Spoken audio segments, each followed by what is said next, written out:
تو اس ساری کی ساری کائنات کے مالک اور خالق اللہ ہیں۔ اللہ نے اس کائنات کو بنایا، اپنی قدرت سے بنایا، اکیلے بنایا، تنہا بنایا، بلا شرکت غیر کے بنایا۔ پھر اللہ تعالیٰ اس ساری کائنات کے نظام کو چلا رہے ہیں، اپنی قدرت سے چلا رہے ہیں، اکیلے چلا رہے ہیں، تنہا چلا رہے ہیں اور بلا شرکت غیر کے چلا رہے ہیں۔ اس دنیا کے اندر جو کچھ ہے یہ سب اللہ کی طرف سے ہے، اللہ کر رہے ہیں اور اللہ ہی سے ہوتا ہے۔ ایک پتا بھی اللہ کے حکم کے بغیر ہل نہیں سکتا ہے۔ کرنے میں اللہ تعالیٰ کسی کے پابند نہیں ہے، اللہ کو کسی کی ضرورت نہیں ہے، اللہ کو کسی کی احتیاج نہیں ہے۔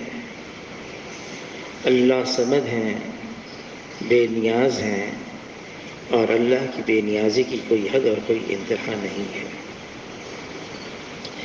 اللہ تعالیٰ نے مخلوقات کو بنایا، طرح طرح کی مخلوقات کو بنایا ہے۔ بعض مخلوق بہت ضعیف، نحیف،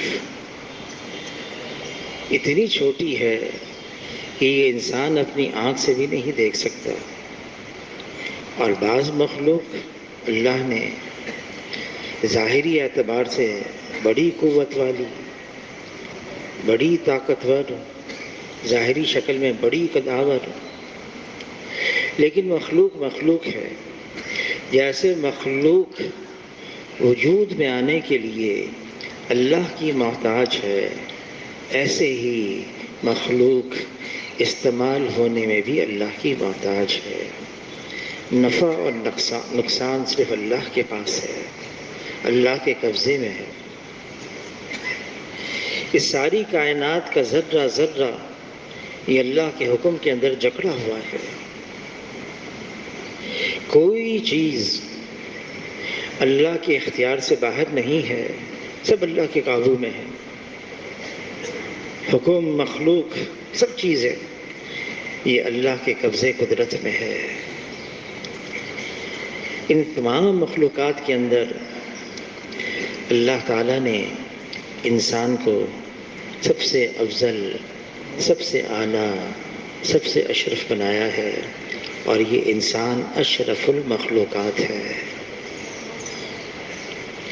انسان کا رتبہ، انسان کا درجہ، انسان کا مقام تمام مخلوقات کے اندر سب سے اعلیٰ ہے، یہاں تک کہ اس انسان کا رتبہ اللہ تعالیٰ نے فرشتوں سے بھی اونچا کیا ہے۔ جب آدم علیہ السلام کو اللہ نے بنایا، روح اس کے اندر پھونکی، پھر اللہ تعالیٰ نے تمام فرشتوں کو حکم دیا سجدہ کرو، سب نے سجدہ کیا، ابلیس نے نہیں کیا۔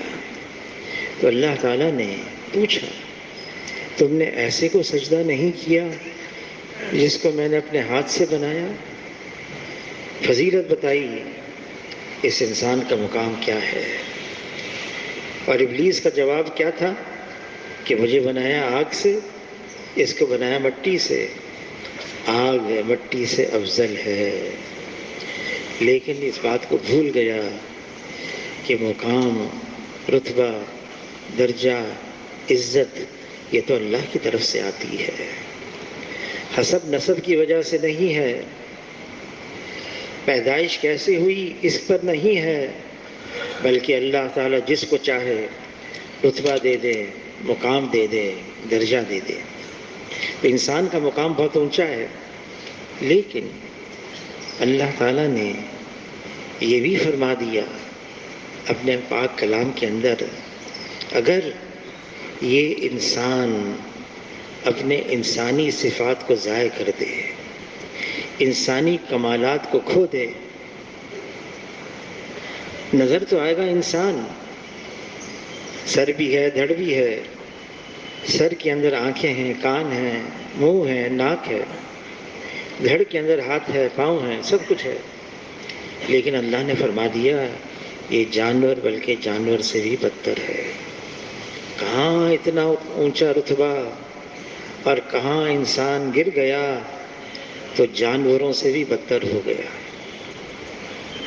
وہ کون سے کمالات ہیں، وہ کون سے اوصاف ہیں، وہ کون سی صفات ہیں جس کی وجہ سے یہ انسان اشرف المخلوقات ہے؟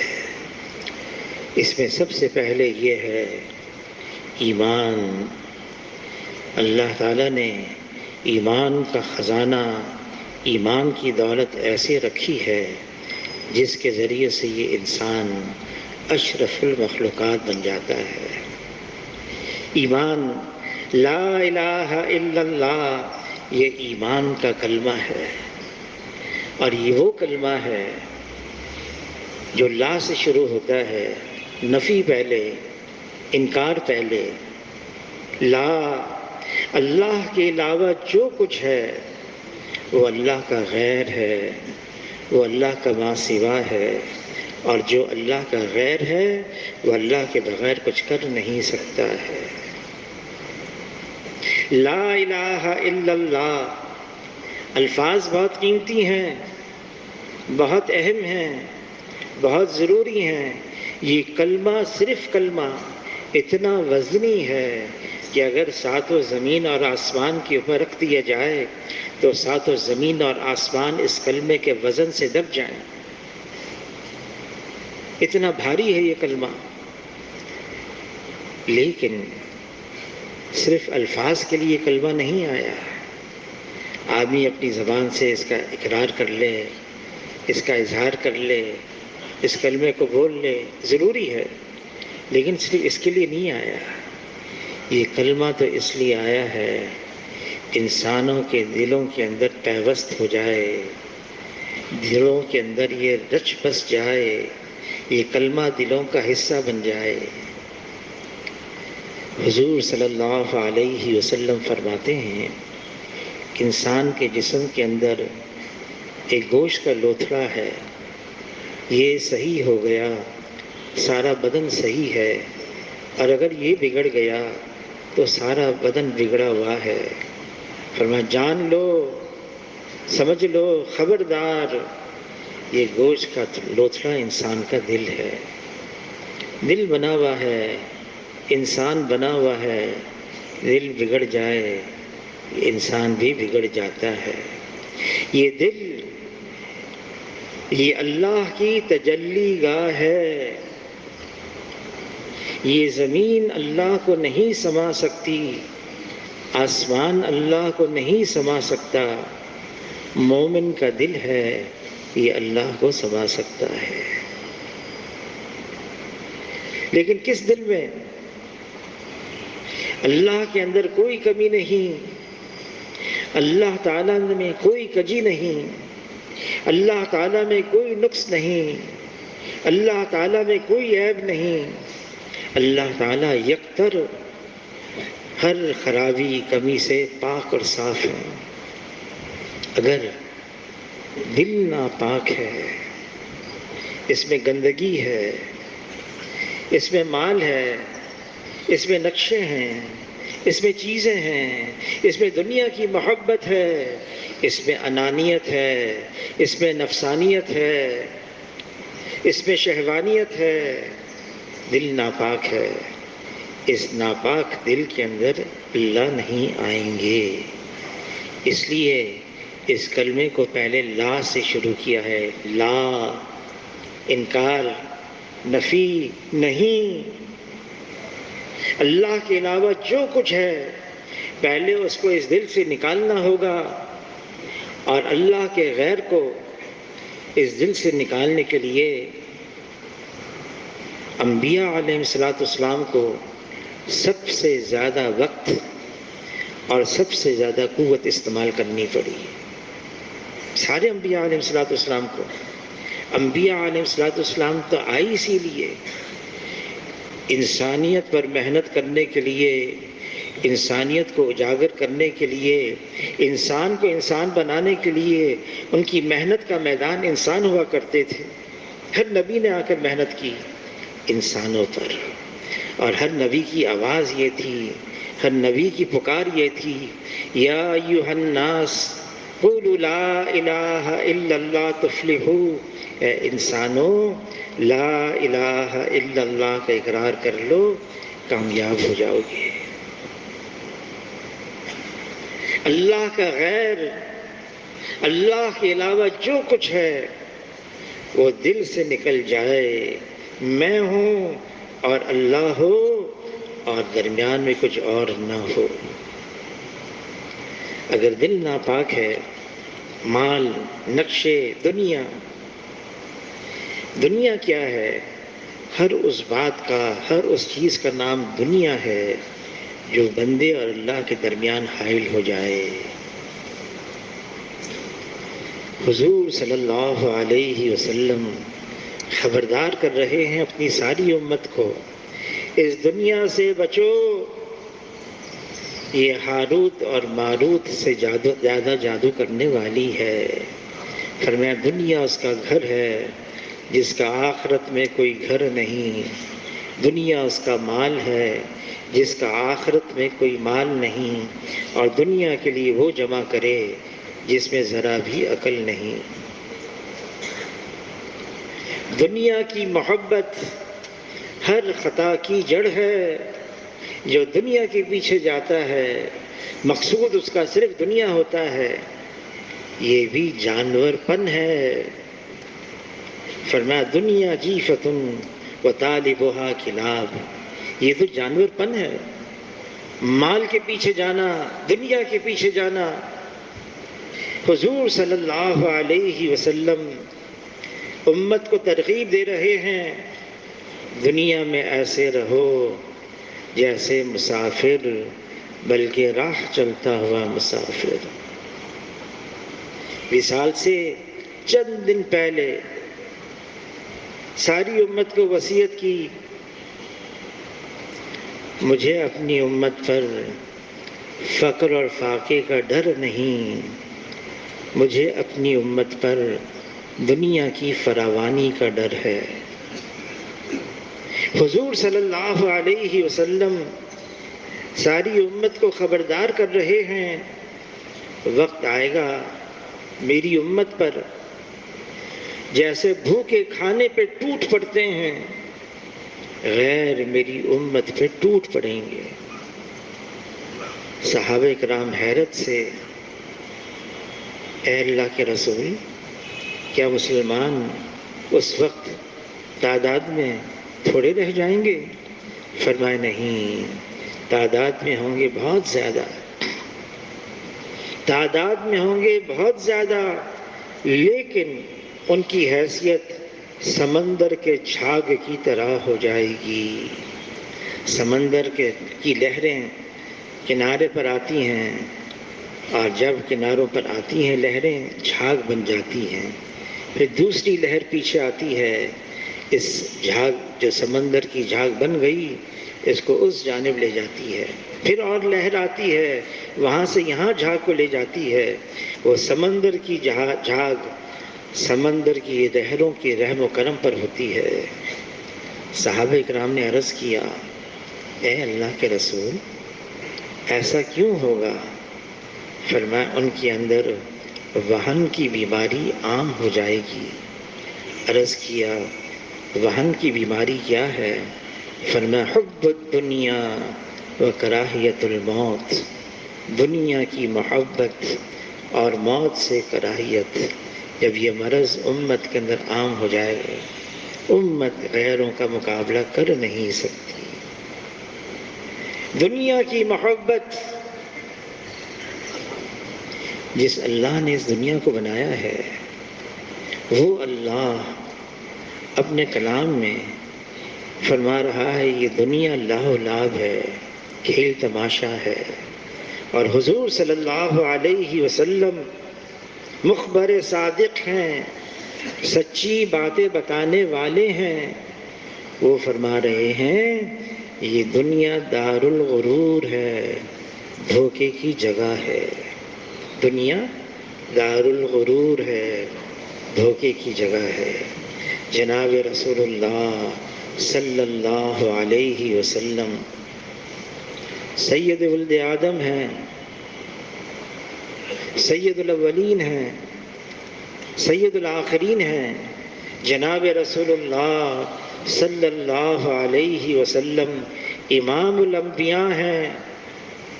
لا يمکن الثناء کما کان حقہ، بعد از خدا بزرگ، تو یہ قصہ مختصر ہے۔ اللہ کے بعد رتبہ ہے تو جناب رسول اللہ صلی اللہ علیہ وسلم کا ہے۔ لیکن حضور صلی اللہ علیہ وسلم بے سر و سامانی، اس دنیا کی بے سر و سامانی حضور صلی اللہ علیہ وسلم کا سرمایہ تھا۔ قسمہ پرسی، دنیاوی قسمہ پرسی حضور صلی اللہ علیہ وسلم کا سامان تھا۔ فقر اور فاقہ حضور صلی اللہ علیہ وسلم کا فخر تھا۔ زمین اور آسمان کے خزانوں کی چابیاں جناب رسول اللہ صلی اللہ علیہ وسلم کے قدموں میں رکھ دی گئی۔ حضور صلی اللہ علیہ وسلم نے قبول نہیں فرمایا، آخرت کو ترجیح دی۔ دنیا میں اس طرح سے زندگی گزاری۔ مکان کیسا تھا؟ عائشہ رضی اللہ تعالیٰ عنہ فرماتی ہیں، جس مبارک حجرے میں جو جنت کا باغ تھا، جنت کا ٹکڑا تھا، وہ مبارک حجرہ 8 سال میں حضور صلی اللہ علیہ وسلم کے ساتھ اس حجرے میں رہی۔ کتنا بڑا تھا؟ عائشہ رضی اللہ تعالیٰ عنہ فرماتی ہیں، کھڑے ہو جاتے، قریب تھا، چھت ہمارے سروں کو لگ جاتی۔ اور عائشہ رضی اللہ تعالیٰ عنہ فرماتی ہیں، اگر ہاتھ پھیلا کر ایک طرف کروٹ لیتے، ایک دیوار تھا قریب کہ وہ ہاتھ کو لگ جاتی، دوسری کروٹ لیتے ہاتھ پھیلا کر، قریب تھا کہ دوسری دیوار بھی ہاتھ کو لگ جاتی۔ اور عائشہ رضی اللہ تعالیٰ عنہ فرماتی ہیں، اگر رات کو حضور صلی اللہ علیہ وسلم نماز کی نیت باندھتے، پھر سجدے کا وقت آتا، حضور صلی اللہ علیہ وسلم اپنا دست مبارک میرے پاؤں پر رکھتے، میں سمجھ جاتی سجدے کا وقت آیا ہے، پاؤں سکیڑتی اور حضور صلی اللہ علیہ وسلم کے لیے سجدہ کرنے کے لیے جگہ بناتی۔ یہ کس کا مکان ہے؟ جناب رسول اللہ صلی اللہ علیہ وسلم۔ کھانا کیا تھا؟ عائشہ رضی اللہ تعالیٰ عنہ فرماتی ہیں، ہم ایک چاند دیکھتے، پھر ایک چاند دیکھتے، پھر ایک چاند دیکھتے، 2 مہینے لگاتار گھر میں کھانا پکانے کے لیے آگ جلانے کی نوبت نہیں آتی تھی، کیونکہ کچھ ہوتا نہیں تھا پکانے کے لیے۔ اچھا، پھر گزر کیسا تھا آپ کا؟ عائشہ رضی اللہ تعالیٰ عنہ فرماتی، اسودان، کھجور اور پانی۔ اور عائشہ رضی اللہ تعالیٰ عنہ فرماتی ہیں، یہ بھی کبھی بھی حضور صلی اللہ علیہ وسلم نے پیٹ بھر کر نوش نہیں فرمایا۔ ایک سائل آ گیا حضور کی خدمت میں، اپنا حال بیان کیا، کئی دن کا فاقہ ہے۔ حضور نے اس کو بٹھا دیا، آدمی بھیجا اپنے گھروں کے اندر، 8 گھر تھے، ایک ایک گھر میں آدمی بھیجا، کچھ کھانے کو ہے؟ ہر گھر سے یہ جواب آیا، کچھ نہیں ہے۔ کس کے گھر میں؟ جناب رسول اللہ صلی اللہ علیہ وسلم۔ پھر حضور صلی اللہ علیہ وسلم اس کو لے کر آئے، مسجد میں اعلان فرمایا، میرا مہمان ہے، کوئی ہے؟ جو آج رات کی مہمانی اس کی کر لے۔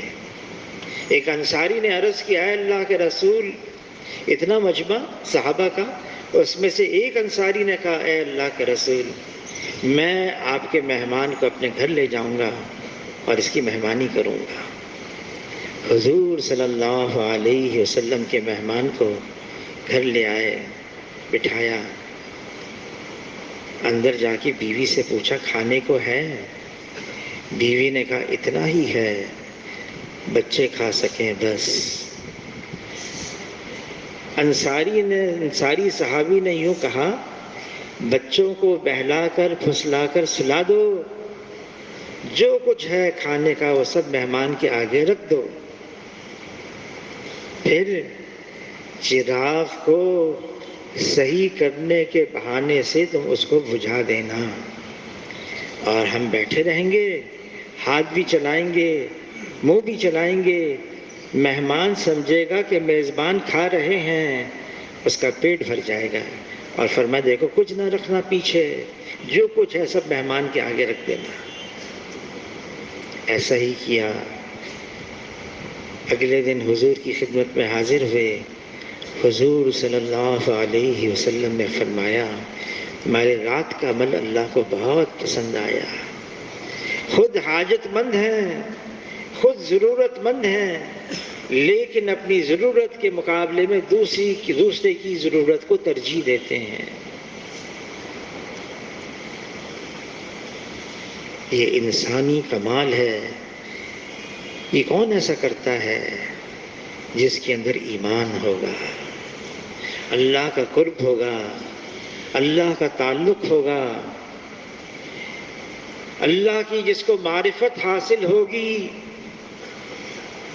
وہ ہر وہ کام کرے گا چاہے کتنا ظاہری شکل میں مشکل نظر آئے، جس سے میرا اللہ راضی ہو جائے۔ اللہ کی رضا سب سے بڑی دولت ہے، سب سے بڑی دولت اللہ کی رضا ہے۔ جس نے اللہ کو راضی کر لیا، اس نے مقصد زندگی کو پا لیا، اس کو اپنی زندگی کا مزہ آنے لگا، اس کا دل منور ہو گیا، اس کا دل اللہ کی معرفت سے بھر گیا،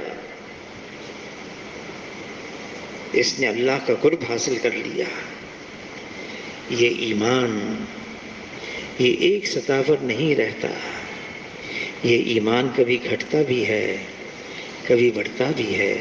پھر حضور صلی اللہ علیہ وسلم نے خبر دی، ایک ایسا وقت آئے گا، ایمان ایسا پرانا ہو جائے گا جیسے کپڑا پرانا ہو جائے، اس کے نقش و نگار دھندلے ہو جاتے ہیں۔ صحابہ نے عرض کیا، اے اللہ کے رسول، اگر ایمان پرانا ہو جائے تو کیا کریں؟ فرمایا اس کو تازہ کرو۔ عرض کیا کیسے تازہ کریں؟ فرمایا اکثر من قول لا الہ الا اللہ، یہ لا الہ الا اللہ کا تکرار کرنا ایمان کو تازہ کرتا ہے۔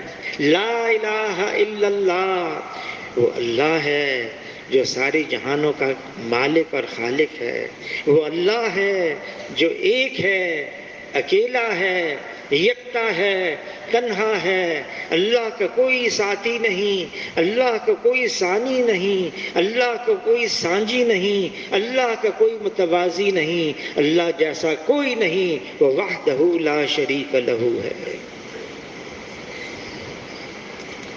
جس نے اللہ کو پہچان لیا جیسے اللہ ہیں، پھر وہ اللہ کو چھوڑ کر کہیں اور نہیں جائے گا، مال کی طرف نہیں، نقشوں کی طرف نہیں، چیزوں کی طرف نہیں، منصب اور عہدے کی طرف نہیں۔ فَفِرُّوا إِلَى اللَّهِ، اس کی دوڑ ہوگی صرف اللہ کی طرف۔ جس دل میں صرف اللہ کا یقین ہوتا ہے، جس دل میں صرف اللہ سے امید ہوتی ہے، جس دل میں صرف اللہ کا خوف ہوتا ہے، وہ دل مطمئن رہتا ہے۔ اور اگر دل میں اللہ کے علاوہ سے امید ہوتی ہے، دل میں اللہ کے علاوہ سے خوف ہوتا ہے، یہ دل پھر ہمیشہ پریشان رہتا ہے، یہ دل ہمیشہ پریشان رہتا ہے۔ اللہ کے علاوہ سے امید ہے اللہ کے غیر کا خوف ہے؟ مخلوق کیا کر سکتی ہے؟ مخلوق کی کوئی حیثیت نہیں اللہ کے سامنے. مخلوق مخلوق ہے اور خالق اللہ ہے، کرنے والے اللہ ہیں. باقی تو سب بنی ہوئی ہے، بنانے والے اللہ ہیں. یہ نظام اللہ چلا رہے ہیں. ساری مخلوق جمع ہو جائے، کچھ کرنا چاہے، مخلوق کا کرنا محض چاہنا ہے اور اللہ کا کرنا ہو جانا ہے، اور ہوگا وہ جو اللہ چاہیں گے. اور اللہ کی چاہت ہر چیز پر غالب ہے. فیصلہ اللہ کا ہے، حکم اللہ کا ہے، غلبہ اللہ کا ہے. ہوگا وہ جو اللہ چاہیں گے. جو مخلوق چاہے گی وہ نہیں ہوگا، جو اللہ چاہیں گے وہ ہوگا. جب ایمان اس سطح تک پہنچ جاتا ہے کہ اللہ کے ماں سوا سے بالکل فارغ، دھیان صرف اللہ کی طرف. ہماری دین کی بنیاد اللہ پہ بھروسہ، اللہ پر اعتماد اور اللہ پہ توکل ہے. کس حد تک توکل ہے؟ حضور صلی اللہ علیہ وسلم نے خبر دی، میری امت میں 70,000 ایسے ہوں گے جو بغیر حساب کتاب کے جنت میں جائیں گے. اور یہ کون ہوں گے؟ یہ متوکلین ہوں گے. اللہ پر ایسا بھروسہ، ایسا بھروسہ. جس مجمع میں حضور نے خبر دی، ایک صحابی کھڑے ہو گئے اور عرض کیا، اللہ کے رسول آپ دعا فرمائیں میں بھی ان 70,000 میں ہو جاؤں. حضور صلی اللہ علیہ وسلم نے فرمایا تم ہو گئے. اور ان صحابی کا نام تھا اوکاشا رضی اللہ تعالی. اس میں کوئی شک نہیں، دنیا دار الاسباب ہے.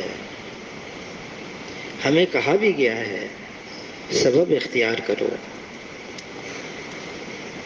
اور حضور صلی اللہ علیہ وسلم نے اپنی زندگی سے مثالیں بھی دی ہیں عملی طور سے. حضور صلی اللہ علیہ وسلم اپنی سواری سے نیچے اتر آئے اور نماز کے لیے جانا تھا. اچانک پلٹے اور لوٹ کر جانے لگے. صحابہ نے عرض کیا، اللہ کے رسول آپ کو کوئی بات یاد آ گئی؟ فرمایا مجھے خیال ہوا میں اپنی سواری کے پاؤں باندھ دوں. تو عرض کیا، اے اللہ کے رسول آپ تکلیف نہ فرمائیں، یہ ہم کر دیں گے. فرمایا ہاں میں جانتا ہوں میری طرف سے تم یہ کر سکتے ہو، لیکن میں اپنا کام خود کرنا جانتا ہوں، خود کرنا چاہتا ہوں. صحابی آئے حضور کی خدمت میں، پوچھا سواری کہاں ہے؟ کہا اللہ کے رسول میں نے توکل پر اپنی سواری کو چھوڑ دیا باہر. کہا نہیں، توکل یہ ہے اپنی سواری کے پہلے پاؤں باندھو پھر اللہ پر توکل کرو. یہ تو خود بتا دیا، فرما دیا حضور نے توکل. لیکن پھر بھی فرمایا ایسے بھی ہوں گے جن کی نگاہ اللہ سے ہٹنے نہیں پائے گی، نگاہ اللہ پر جمی رہے گی. ہوگا وہ جو اللہ چاہیں گے. یہ جتنی مخلوق ہے جس کو اللہ نے بنایا ہے، اس سب کو فنا ہے، سب ختم ہو جائیں گی. باقی رہنے والی ذات صرف ایک اللہ کی ہے، صرف اللہ کی ہے. وقت آئے گا اللہ تعالیٰ سب کو ختم کر دیں گے، سب، ساری مخلوقات، یہاں تک کہ بڑے بڑے فرشتے، ان کو بھی موت آ جائے گی. پھر اکیلے اللہ تعالیٰ تنہے تنہا ہوں گے. پھر اللہ تعالیٰ اعلان کریں گے لمن الملک اليوم، آج کس کی بادشاہت ہے؟ کوئی جواب دینے والا بھی نہیں ہوگا اور اللہ کی یہ پکار گونجے گی، گونجے گی. پھر اللہ خود جواب دیں گے للہ الواحد القہار، ایک اللہ کی بادشاہت ہے. دنیا کی تمام حکومتوں پر، دنیا کی تمام سلطنتوں پر، دنیا کی تمام بادشاہتوں پر ایک اللہ کی بادشاہت ہے. فیصلہ اللہ کا ہے، حکم اللہ کا ہے، غلبہ اللہ کا ہے. وہ اللہ جو ساری کائنات کا خالق اور مالک ہے، وہ خالق ہے اور باقی سب مخلوق ہیں، وہ مالک ہے اور باقی سب مملوک ہیں، وہ رازق ہے اور باقی سب مرزوق ہے، وہ غالب ہے اور باقی سب مغلوب ہے۔ کائنات کے ذرے ذرے پر اللہ کا قبضہ ہے، کوئی چیز اللہ کے قبضے سے باہر نہیں۔ یہ دنیا دھوکہ دیتی ہے، انسان دھوکے میں آ جاتا ہے، نظر آتا ہے، نظر کا دھوکہ، یہاں سے ہو رہا ہے، یہ کر رہا ہے، ایسا ہوا ہے، نظر آتا ہے، یہ نظر کا دھوکہ ہے، کرنے والی ذات تو اللہ کی ہے۔ جہاں سے ہوتا ہوا نظر آ رہا ہے، یہاں سے نہیں ہو رہا، بلکہ اللہ کر رہے ہیں اور اپنی قدرت سے کر رہے ہیں۔ لا الہ الا اللہ، یہ کلمہ ایمان ہے۔ لا الہ الا اللہ، یہ کلمہ معرفت ہے۔ لا الہ الا اللہ، یہ کلمہ حق ہے۔ لا الہ الا اللہ، یہ کلمہ اخلاص ہے۔ لا الہ الا اللہ، یہ کلمہ توحید ہے۔ لا الہ الا اللہ، یہ وہ کلمہ ہے اگر ترازو کے ایک پلڑے میں رکھ دیا جائے اور ساتوں زمین اور آسمان دوسرے پلڑے میں رکھ دیا جائے تو کلمے والا پلڑا جھک جائے گا۔ یہ دل کا وجدان بن جائے، لا الہ الا اللہ، یہ حقیقت بن کے دل میں اتر جائے۔ مولانا الیاس صاحب رحمۃ اللہ علیہ کے ملفوظات میں ہے، ایمان کے بول بہت قیمتی ہیں، بہت اہم ہیں، بہت ضروری ہیں، لیکن بول بول ہوتے ہیں، حقیقت نہیں۔ الفاظ تو حقیقت کی طرف اشارہ کرتے ہیں، حقیقت کچھ اور ہوتی ہے۔ اس حقیقت کو حاصل کرنے کے لیے مشقت، مجاہدہ، قربانی، نفس کی مخالفت، یہ سارا کر کے پھر جا کے یہ ایمان حقیقت بن کے دل میں اترتا ہے۔ حضور صلی اللہ علیہ وسلم کا صحابہ کی ایک جماعت پر گزر ہوا، پوچھا کیا حال ہے؟ عرض کیا اے اللہ کے رسول، ہم پکے ایمان والے ہیں۔ کیسے؟ تو عرض کیا اے اللہ کے رسول، حالات کچھ گوار ہوتے ہیں، ہم اللہ کا شکر ادا کرتے ہیں، حالات بگڑ جاتے ہیں، ناگواریاں آ جاتی ہیں، ہم صبر کرتے ہیں اور اللہ کی تقدیر پر راضی رہتے ہیں۔ اب جواب سنیں حضور صلی اللہ علیہ وسلم کا۔ حضور نے فرمایا صلی اللہ علیہ وسلم، رب کعبہ کی قسم تم لوگ پکے ایمان والے ہو، رب کعبہ کی قسم تم لوگ پکے ایمان والے ہو۔ ایمان یہ تو چھلکتا ہے، ظاہر ہوتا ہے۔ فرمایا میرا بہترین امتی وہ ہے جس کو دیکھ کر خدا یاد آ جائے، جس کے عمل سے آخرت کا شوق پیدا ہو، اور جس کے علم سے، جس کی باتوں سے علم میں اضافہ ہو۔ فرمایا میرا بہترین امتی ہے۔ صحابی نے عرض کیا ہے اللہ کے رسول، ایمان کی حقیقت مل گئی، کیسے؟ عرض کیا اے اللہ کے رسول، مونڈوں پر بیٹھے ہوئے نامہ اعمال لکھنے والے کرامن کاتبین، ان کے قلم کے لکھنے کی آواز کو میں اپنے کانوں سے سن رہا ہوں، فرمایا اس کو محفوظ رکھنا۔ علی رضی اللہ تعالیٰ عنہ فرماتے ہیں اگر میرے اور اللہ کے درمیان کے پردوں کو ہٹا دیا جائے، میں ہوں اور اللہ ہو، درمیان میں کچھ نہ ہو، میرے ایمان میں ذرے برابر کا اضافہ نہ ہو، میں تو اب بھی ایسا ہوں جیسے ان آنکھوں سے اللہ کو دیکھ رہا ہوں۔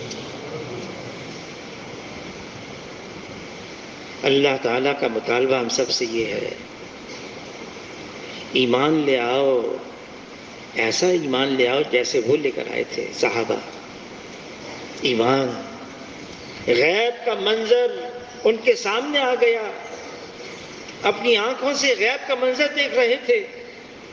انس بن نضر رضی اللہ تعالیٰ عنہ، اے اللہ کے رسول، جان دے دی کیا ملے گا؟ فرمایا جنت۔ دوڑتے ہوئے احد پہاڑ کی طرف، اللہ کی قسم احد پہاڑ کی اس جانب مجھے جنت کی خوشبو آ رہی ہے، اور واقعی ان کو جنت کی خوشبو آ رہی تھی۔ غیب کا منظر ان کی آنکھوں کے سامنے۔ عرض کیا اللہ کے رسول، میں نے آج کی صبح ایمان کے ساتھ کی ہے، ایمان کی حقیقت کے ساتھ۔ کیسے؟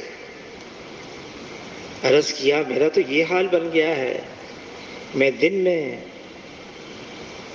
میں روزے کی حالت میں ہوتا ہوں، اور رات کو میں اپنے بستر سے جدا قیام کی حالت میں ہوتا ہوں۔ میں ان آنکھوں سے جنت کو، جنت والوں کو دیکھ رہا ہوں، وہ ایک دوسرے کو سلام کر رہے ہیں۔ میں ان آنکھوں سے جہنم کو، جہنم والوں کو دیکھ رہا ہوں، ایک دوسرے کو لعن طعن کر رہے ہیں۔ گویا کہ اللہ کا عرش میری نگاہوں کے سامنے ہے۔ اور صحابہ کرام جو فرماتے تھے نا، بات کرتے تھے، کوئی تصنع نہیں، کوئی بناوٹ نہیں، کوئی دکھاوا نہیں، کوئی تکلف نہیں، وہ واقعی جو ان کے اندر ہوتا ہے وہ زبان پر کہتے تھے۔ یہ سن کر حضور صلی اللہ علیہ وسلم نے فرمایا، جس کا مفہوم ہے، اے حارثہ، تم وہ ہو جس کا دل اللہ نے ایمان کے ساتھ منور کر دیا، اس کو سنبھال کے رکھنا۔ ایمان یہ وہ دولت ہے، وہ خزانہ ہے جس کی وجہ سے یہ انسان اشرف المخلوقات ہے، اور اگر ایمان اس سطح کا نہیں ہے، اس حیثیت سے اس کا معاملہ ہے۔ پھر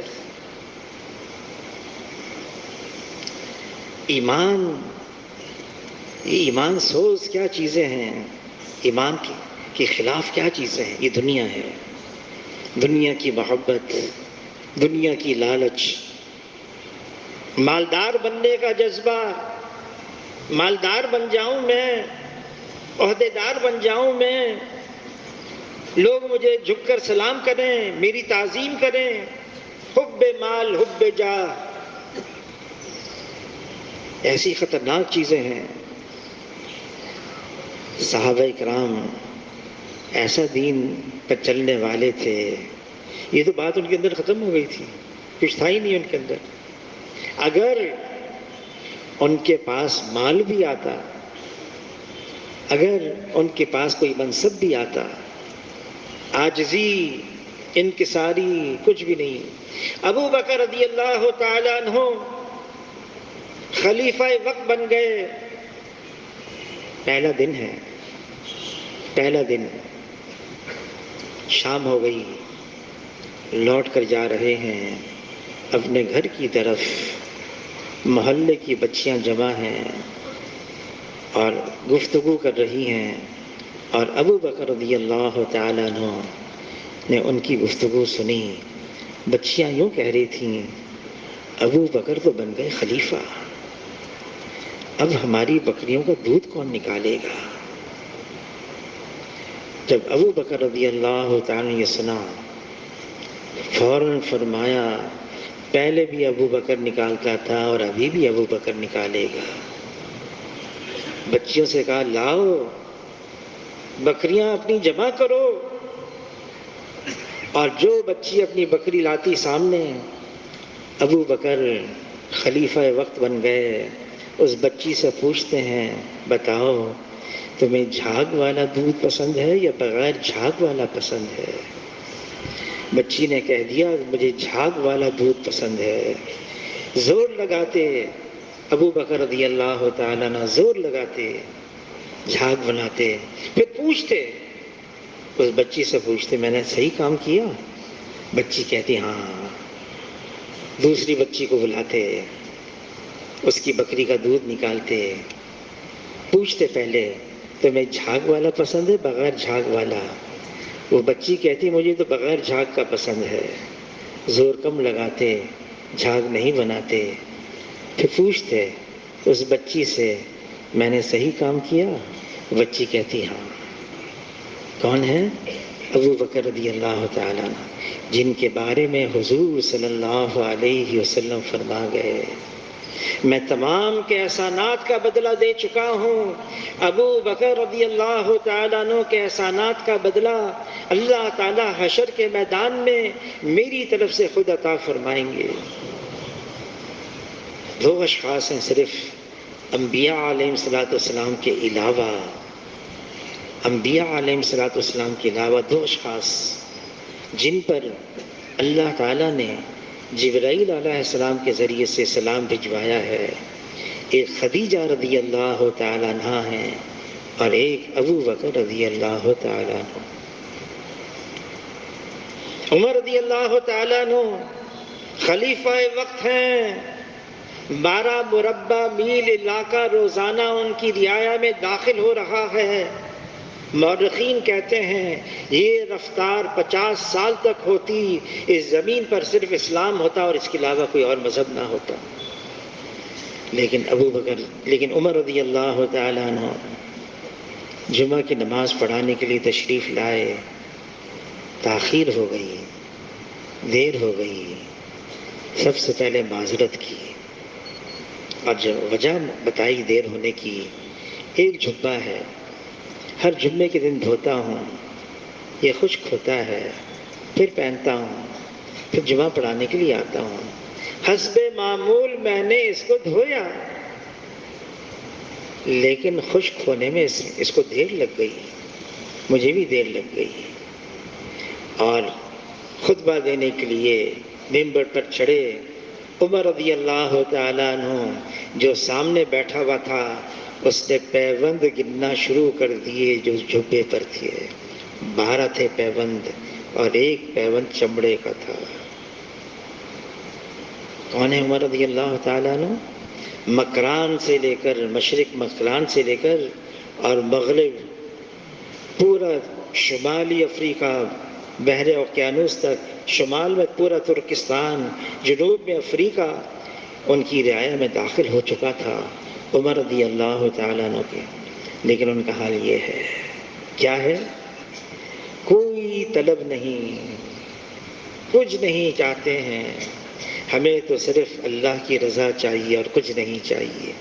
یہ ایمان، یہ للہیت، یہ اخلاص ان کے اندر یہ اس درجے کا تھا، بس میں ہوں اور اللہ ہو اور درمیان میں کچھ نہ ہو۔ جب نفسانیت آ جاتی ہے، جب دنیا حائل ہو جاتی ہے، جب دنیا بیچ میں آ جاتی ہے، یہ آدمی کو کہیں کا نہیں چھوڑتا۔ دنیا تو بہرحال چھوٹنے والی ہے، چھوٹ جائے گی، وقت آئے گا تنہ تنہا جانا ہوگا۔ آدمی کس بات پہ ناز کرے، کس بات پہ اترائے؟ یہ دنیا، مال، لکشے، چیزیں، عہدے، منصب، ڈگری، سب دھوکے کی جگہ ہے، کوئی چیز ساتھ نہیں جائے گی۔ آدمی اس دنیا کے اندر کتنے دن تک جیے گا؟ آخر تو موت ہے، مرنا تو ہے۔ موت ایک ایسی حقیقت ہے جس کا کوئی انکاری نہیں ہے۔ یہ سانس کا ڈورا ٹوٹے گا، جب ہم سانس لے رہے نا، یہ ٹوٹ جائے گا، یہ ایسا باریک ڈورا ہے۔ یہ دل کا دھڑکنا بند ہو جائے گا، یہ پھیپھڑوں کا سانس لینا بند ہو جائے گا، اور پھر کپڑے بھی اتار دیے جائیں گے، احتراماً کفن کا جوڑا پہنا دیا جائے گا، پھر لے جایا جائے گا کاندھوں پر۔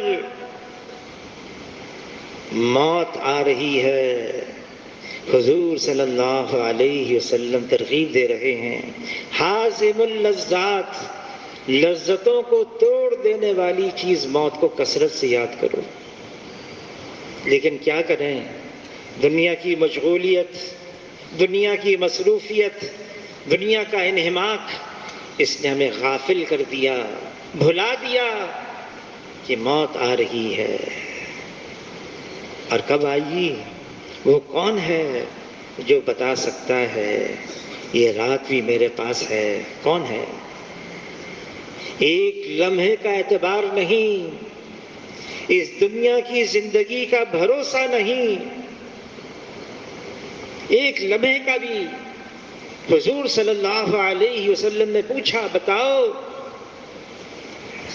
کتنا رہنا ہے، دنیا کی زندگی کا کتنا بھروسہ ہے؟ عرض کیا اے اللہ کے رسول، ہم جب نماز پڑھتے ہیں اپنی زندگی کی آخری نماز سمجھ کے پڑھتے ہیں۔ فرمایا جس کا مفہوم ہے تم تو یوں کہہ رہے ہو اور میں یوں کہہ رہا ہوں، نماز کے اختتام پر ایک طرف سلام پھیروں پھر دوسری طرف سلام پھیرنے کا موقع ملے نہ ملے، لقمہ منہ میں لوں یہ حلق سے نیچے اتر سکے گا یا نہیں، اتنا بھی بھروسہ اعتبار نہیں ہے، لیکن موت یقینی ہے، یہ اللہ کا اٹل فیصلہ ہے، ہر جاندار کو موت کا ذائقہ چکھنا ہے، موت کا بھی ذائقہ ہے اور چکھنا ہے۔ آدمی کھانا کھاتا ہے نا، میٹھا ہے، پھیکا ہے، کڑوا ہے، پھیکا ہے، نمکین ہے، ذائقے مختلف ہیں، موت کا بھی ذائقہ ہے۔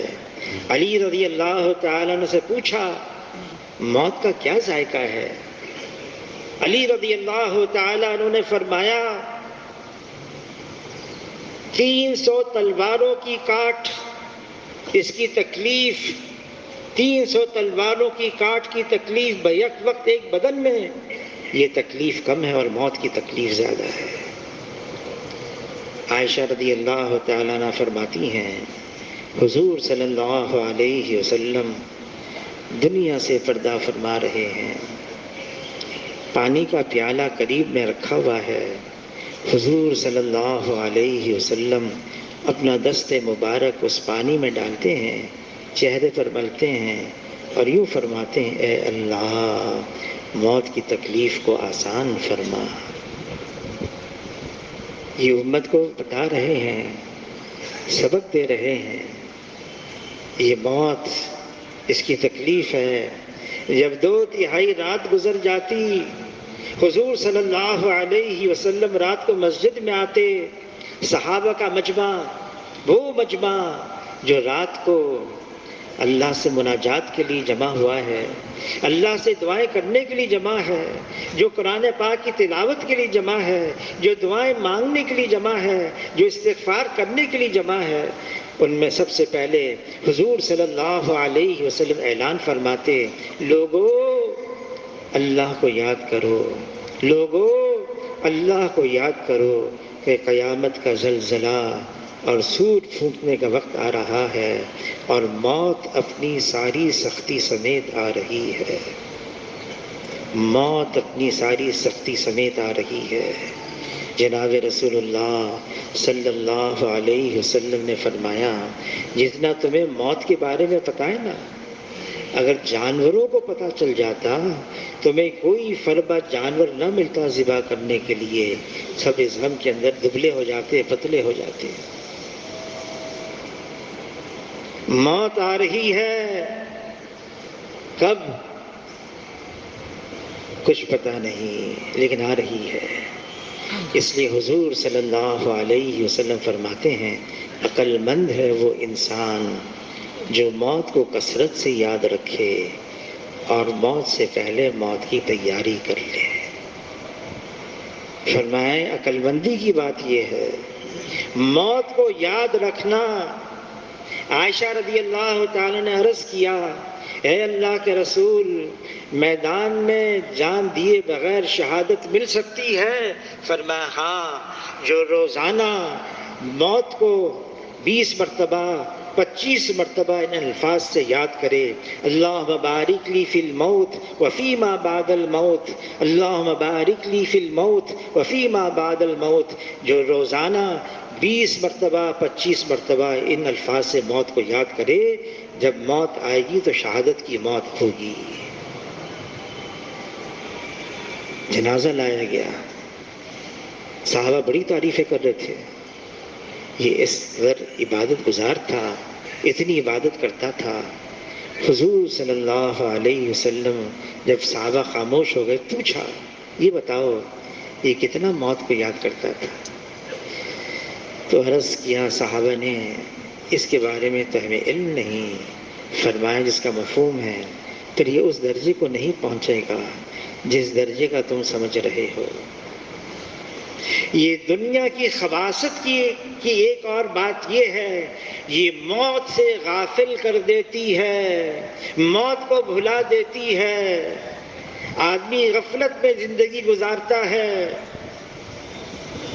اور پھر وہ دفتن آ جاتی ہے، قطانی ہے، دفتن آ جاتی ہے، جانا پڑتا ہے، سب کو چھوڑ کر جانا پڑتا ہے۔ اس لیے آخرت، موت، حضور صلی اللہ علیہ وسلم نے صحابہ اکرام کو اس پر اٹھایا، اور صحابہ اکرام ساری دنیا میں نکل گئے، پھیل گئے، بتانے کے لیے، ساری انسانیت کو بتانے کے لیے دھوکے سے نکلو، یہ دنیا دھوکے کا گھر ہے، اصل تو آخرت ہے جہاں جانا ہے، ہمیشہ کی زندگی ہے، کبھی بھی ختم ہونے والی زندگی نہیں ہے۔ یہ دنیا کی زندگی یہ ناقص ہے، نامکمل ہے۔ یہاں پر اگر خوشی ہے تو غمی بھی ہے، یہاں صحت ہے تو بیماری بھی ہے، یہاں اگر ہنسی ہے تو رونا بھی ہے، یہاں ہر چیز ہے۔ لیکن جنت میں جو اللہ کا حقیقی مہمان خانہ ہے، وہاں کوئی غم نہیں، وہاں کوئی درد نہیں، وہاں کوئی بڑھاپا نہیں، وہاں کوئی بیماری نہیں، وہاں کوئی تھکاوٹ نہیں، وہاں تو ہر تمنا پوری کی جائے گی۔ وہ جنت ہے جو کامل اور مکمل زندگی ہے، جو اللہ کی رضا کی جگہ ہے، وہ اصل زندگی ہے۔ اس کی تیاری کے لیے تو یہاں بھیجا گیا ہے۔ یہاں ہم جو کچھ کر رہے ہیں، جیسا بھی کر رہے ہیں، بول رہے ہیں، عمل کر رہے ہیں، اس پر ہے دار و مدار آخرت میں ہمارا کیا مقام ہوگا۔ بس جو ہم یہاں کر رہے ہیں، اچھا کر رہے ہیں ویسا معاملہ، برا کر رہے ہیں ویسا معاملہ۔ میزان قائم ہوگی حشر کے میدان میں، اعمال کو تولا جائے گا، نیکیوں کا پلڑا، بدیوں کا پلڑا، اور اعمال توڑے جائیں گے۔ اگر نیکی کا پلڑا جھک گیا کامیاب، خدا نہ خواستہ برائی کا پلڑا جھک گیا ناکام۔ حضور صلی اللہ علیہ وسلم فرماتے ہیں حشر میں 3 جگہیں ایسی ہیں آدمی کو سوائے اپنے کوئی اور یاد نہیں ہوگا۔ جب ترازو اعمال نامے تولے جائیں گے، نیکی کا پلڑا جھکتا ہے یا برائیوں کا پلڑا جھکتا ہے؟ نیکیوں کا پلڑا جھکتا ہے یا گناہوں کا پلڑا جھکتا ہے؟ کوئی یاد نہیں ہوگا آدمی کو۔ جب نامہ اعمال دیا جائے گا، دائیں ہاتھ میں دیا جائے گا یا الٹے ہاتھ میں دیا جائے گا، اس وقت کوئی یاد نہیں ہوگا۔ اور جب پل صراط پر سے گزرے گا، میں صحیح سالم گزر جاؤں گا یا نیچے جہنم میں نیچے گر جاؤں گا۔ ان 3 مواقع پر جناب رسول اللہ صلی اللہ علیہ وسلم نے فرمایا کوئی یاد نہیں ہوگا۔ آج اس دنیا نے ہمیں بھلا دیا، حالانکہ دنیا میں آئے سے تھے۔ حضور صلی اللہ علیہ وسلم فرماتے ہیں الدنیا خلقت لکم، دنیا کو بنایا تمہارے لیے، لیکن آگے فرمایا وَإِنَّكُمْ خُلِقْتُمْ لِلْآخِرَةِ، تمہیں اللہ نے آخرت کے لیے بنایا ہے۔ انسانیت کو بتانا ہے، سمجھانا ہے، بلانا ہے آخرت کی طرف، اس دنیا سے آخرت کی طرف بلانا ہے۔ پہلے انبیاء علیہ السلام آتے تھے، محنت کرتے تھے، ساری ان کی دو دو اس پر ہوتی تھی، یہ انسانیت آخرت کو سامنے رکھ کر زندگی گزارے۔ حضور صلی اللہ علیہ وسلم کے بعد اب کوئی نیا نبی آنے والا نہیں ہے، ساری ذمہ داری اس امت کی ہے، ہمیں کرنا ہے۔ لا الہ الا اللہ کا کلمہ ساری دنیا کے اندر عام ہو جائے، یہ لا الہ الا اللہ حقیقتاً دلوں میں آ جائے۔ مولانا الیاس صاحب رحمۃ اللہ علیہ ان کے ملفوظات میں ہے، میں نے اس کام کا نام تبلیغی جماعت نہیں رکھا، پڑ گیا، اگر مجھے اختیار ہوتا میں اس کا نام تحریک ایمان یہ نام رکھتا. یقینوں کی تبدیلی ہے یہ محنت، مخلوق سے یقین ہٹ کر ایک اللہ پر آ جائے. جتنا اللہ کے علاوہ ہے، اللہ کا غیر ہے، اس سے ہم بیزار ہو جائیں اور ہمتاً صرف اللہ کی طرف متوجہ ہو جائیں. جو ہمتاً اللہ کی طرف متوجہ ہو جاتا ہے وہ بڑا قدردان ہے. اللہ تعالیٰ بڑے قدردان ہیں. جو صرف اللہ کا نام لیتا ہے کبھی محروم نہیں رہتا. اللہ کا نام مجمع میں لیتا ہے. اللہ تعالیٰ فرشتوں کے مجمع میں اس کا نام لیتے ہیں. کوئی چپکے چپکے دل میں اللہ کا نام لیتا ہے، پھر اللہ بھی چپکے چپکے اس کا نام لیتے ہیں. جو اللہ کا ہے پھر اللہ اس کے ہیں. جو اللہ کا ہے پھر اللہ اس کے ہیں.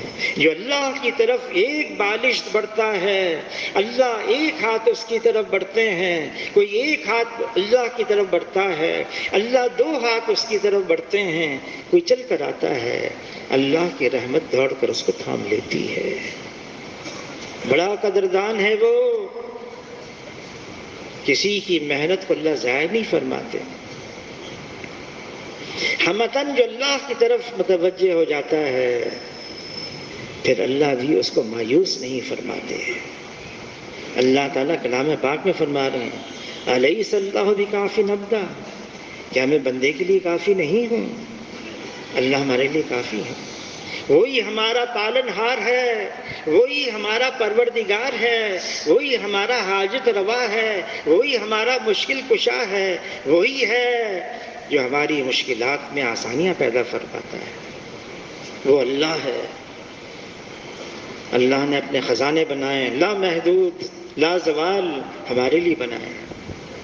حدیث قدسی ہے جس کا مفہوم ہے اے میرے بندے،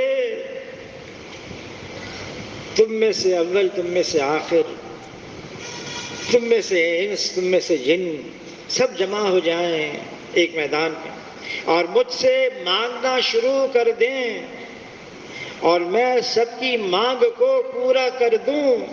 میرے خزانے میں اتنی بھی کمی واقع نہ ہوگی کہ ایک سوئی کو سمندر میں ڈال دیا جائے، جو نمی لگ جاتی ہے اس سوئی پر، اتنی کمی بھی میرے خزانے میں واقع نہیں ہوگی. وہ سارے خزانے ہمارے لیے ہیں.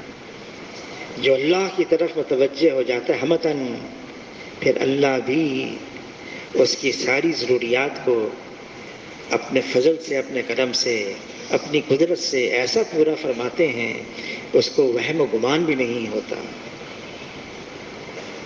بس اتنی بات ہے، انسان ہے، کبھی حالات آتے ہیں مشکل حالات. حضور صلی اللہ علیہ وسلم فرماتے ایمان والے کا معاملہ بھی عجیب ہے. خوشحالی آتی ہے اللہ کا شکر ادا کرتا ہے، پریشانی آتی ہے صبر کرتا ہے، اور فرمایا دونوں میں خیر ہے. حضور صلی اللہ علیہ وسلم فرماتے ہیں دونوں میں خیر. اور صحابی فرماتے ہیں ہم نے خیروں کی خیر کو ناگواری میں پایا ہے، خیروں کی خیر کو. مولانا الیاس صاحب رحمۃ اللہ علیہ کے ملفوظات میں ہے پھسوڑے آتے ہیں، مشکلات آتی ہیں دہش کے دہانے کھلوانے کے لیے. یہ اللہ دینا چاہتے ہیں، اللہ کا نظام یہی ہے، ایسا ہی ہے. یہ مشکلات آتی ہیں راستہ بند کرنے کے لیے نہیں آتی، یہ صحیح راستے پر ڈالنے کے لیے آتی ہیں. رجوع الی اللہ کے لیے آدمی اللہ کی طرف متوجہ ہو جائے، اللہ سے مانگے، اس لیے حالات ایسے آتے ہیں. اور جب یہ انسان اللہ سے مانگتا ہے، اللہ کی طرف متوجہ ہو جاتا ہے، اللہ کو اتنا پیار آتا ہے اس مانگنے پر، اللہ تعالیٰ اس سے محبت کرنے لگتے ہیں، اس کو اپنا محبوب بنا لیتے ہیں. اور پھر اللہ تعالیٰ اس کے عیبوں کو بھی چھپاتے ہیں، بلکہ اس کے عیبوں کو نیکیوں میں بھی بدل دیتے ہیں، اس کے گناہوں کو نیکیوں میں بدل دیتے ہیں. کیا ہے؟ اس نے اللہ کی طرف متوجہ ہو کر اللہ سے پھر معافی بھی مانگی. جو اللہ سے صدق کے دل سے معافی مانگتا ہے اپنی گناہوں کی، ہم تو ساری گناہ گار ہیں، کل بنی آدم خطاؤون خیر الخطائین التوابون، سارے کے سارے بنی آدم خطاوار ہیں، بہترین گنہگار وہ ہے اقرار جرم کرے، اللہ سے معافی مانگے۔ مولانا یوسف کاندھیلوی رحمۃ اللہ علیہ کے ملفوظات میں ہے، ہم تو گناہوں کے سمندر میں ڈوبے ہوئے ہیں، ہم تو گناہوں کے سمندر میں ڈوبے ہوئے۔ پھر اللہ تعالیٰ فرماتے ہیں، اے میرے بندے تو دن میں بھی اور رات میں بھی گناہ کرتا ہے، اور میں تیرے گناہوں پر پردہ بھی رکھتا ہوں اور معاف بھی کرتا ہوں، مجھ سے معافی مانگ، میں تیرے گناہوں کو معاف کر دوں گا۔ اللہ تو معاف کرنے کے لیے تیار ہے، انتظار میں ہے، کوئی آئے اس رخ پر۔ اللہ تعالیٰ فرماتے ہیں، میری عزت کی قسم، میری جلال کی قسم، اتنے گناہ میرے پاس لے کر آ، تیرے گناہ آسمان تک، آسمان کی چھت تک لگ جائیں، زمین سے آسمان تک کون ہے جو اتنے گناہ کرے گا؟ لیکن اللہ فرماتا ہے اگر اتنے گناہ بھی لے کر آؤ، میری عزت کی قسم، میرے جلال کی قسم، ایک دفعہ مجھ سے معافی مانگ لو، میں ایک جھٹکے میں سب کو معاف کر دوں۔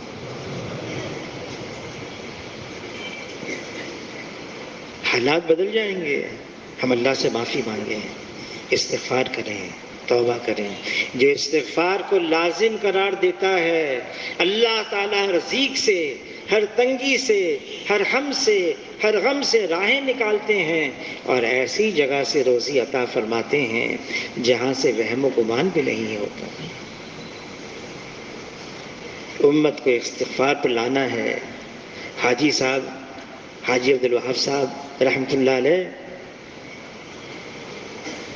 ہسپتال جا رہے تھے، ایک حصہ اجتماع کا ہو گیا سالانہ رائیونڈ کا، اب دوسرا حصہ باقی ہے، درمیان میں حویلی میں آئے، ان کو ہسپتال لے کے جا رہے تھے، طبیعت بہت خراب ہو گئی، فرمایا بس میری طرف سے ساری امت کو یہ بات پہنچا دیں، ہم اللہ سے استغفار کریں، معافی مانگیں، اور فرمایا اس گناہ پر بھی اللہ سے معافی مانگیں۔